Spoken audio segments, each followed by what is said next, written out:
Reisch Beer, Reisch Beer, Reisch for over 100 years. Famous. For over 117 years, Reisch Beer was a part of Springfield. Its flavor was enjoyed by generations, and the firm grew to be a major part of the city's history, with a large brewery on Springfield's north side around the area where the medical district now sits. For decades, Reisch Beer was as much a part of Springfield's economy as Anheuser-Busch was to St. Louis.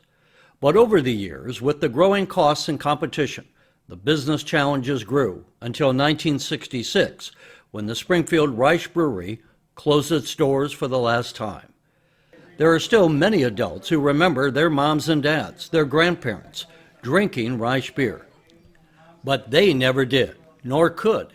It was gone before they grew up. And for nearly 53 years, the taste and legend of Reisch Beer was just a memory. Until recently, when a celebration was held at the historic Passfield House in Springfield. The attendees got to try one of the first batches of Reisch Beer brewed since 1966. Literally, history was on tap. Even for the descendants, Ann Reisch, who was a young child when the brewery closed, she had never had the chance to taste the beer that carried her family name. I was very curious about what it would taste like, whether it tasted like other beer that I've had, in the past, and I was pleasantly surprised. It was very delicious. I didn't know if it would have sort of an old historic kind of flavor that we're not used to today, but I thought it was very, very tasty beer, and would stand up very well to any beer on the market today. The Passfield House was a perfect place to hold the celebration of the rebirth of Reisch Beer. The Reisch family, as well as the Passfield family, are two pillars of Springfield's past.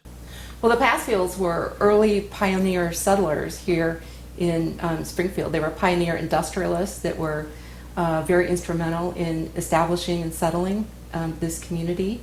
They were responsible for helping to move the capital here to the city of Springfield from Vandalia, where it was previously.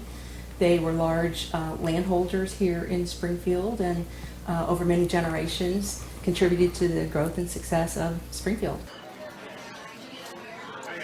This is the centennial program for the Abraham Lincoln Association, and in it is autographed signatures of both Franz Reisch and George Passfield. John Bunn, very distinguished members of our community. This banquet was the 100th anniversary. Here's George Reisch, the 100th anniversary of Lincoln's birth. The rebirth of Reisch Beer is a labor of love for the current George Reisch. His father ran the brewery before it closed in 1966 and is still living today in St. Louis, now at the age of 100. George Reisch not only grew up in a beer brewing family, he spent 37 years with Anheuser-Busch in St. Louis as one of its brew masters. He knows beer and every detail that goes into making it special. With your background in the brewing business and you looked at this recipe, did it strike you as, well, that's interesting, or what was your reaction? Well, as a brewer, especially when you're developing new products, you went into the history books for all brewers and you looked at different beers, how they were brewed. Traditionally, German beers, it was all about the yeast. Like if the ingredients were going to go on the Tonight Show, the yeast would sit next to the host. The malt and the hops would sit on the couch. And when you make German beers, it's always about the yeast. You can still have nice hop notes and everything, but it's all about the yeast. So we're kind of like genuflect before our yeast. So you were very nervous about this first brew to make sure it come out right. And what was it like to take that first taste? It was amazing. I mean, I was up in Potosi, and I was a little upset because I thought the beer was too dark, but in the right shaped glass, it was exactly where I wanted it to be. And not only that, but I noticed everyone around me that was sampling it, their glasses were empty. Their glasses were empty. I mean, it was like cleaning the plate. Well, the old saying in the olden days in the brewing business, you could go to the brewery sometimes and buy short fills, and they were cheaper. And what I always found was a really great beer is you just assume it was a short fill because the bottle is empty and you can't even remember drinking that beer. It's just a great compliment to the brewer when beer is really, really such a good taste, so refreshing that it's very easy to drink. And Reisch Beer is back, Reisch Gold Top Beer is back. And when we gave my dad his beer at his 100th birthday party, he would not let go of his Pilsner glass. We made some special Pilsner glasses for the occasion, and he wouldn't let go. What did your dad say? Well, he had a stroke 4 years ago, but he had his eyes got real watery, and like he was very emotional.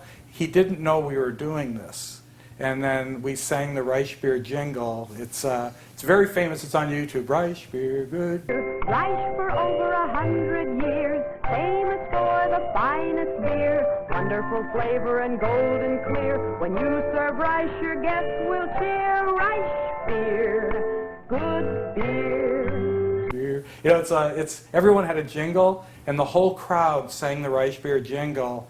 And I was exhausted the day after his party. For the next 3 days, this 100-year-old man, his eyes were really wide. It's like he had a shot of adrenaline that basically made him different for several days. Because when you're 100 years old, your battery doesn't last as long. George never imagined he would be the one who would make it. After 37 years as a brewer at Anheuser-Busch, he didn't need the money, and it took several years for him to be persuaded to try to bring the brew back. He finally agreed if the money raised would go to a family foundation that would support Springfield historic preservation projects. This just means the world to me and the families and the community, and I just can't tell you, I never would have thought this was going to happen. Never in a million years. Springfield residents renewed the love affair with the beer their parents and grandparents once treasured. It's a beer that not only goes down easy, but ties Springfield to its past, and with the funds going to historic preservation, will ensure Springfield's history lives on in the future. So now I'm sitting on the board of Reisch Charities, and totally pro bono, which I'm just so happy about. And everyone is pro bono on this whole project, and we're going to give back to this community. And every time people raise one of these beers, think of Ann, think of me, think of all this history, and think about it, all the old pictures you have in your house. There's always a beer in the background. It's always been there. I would say every time you take a drink of Reisch beer, you're not only drinking history, you're also investing in the future.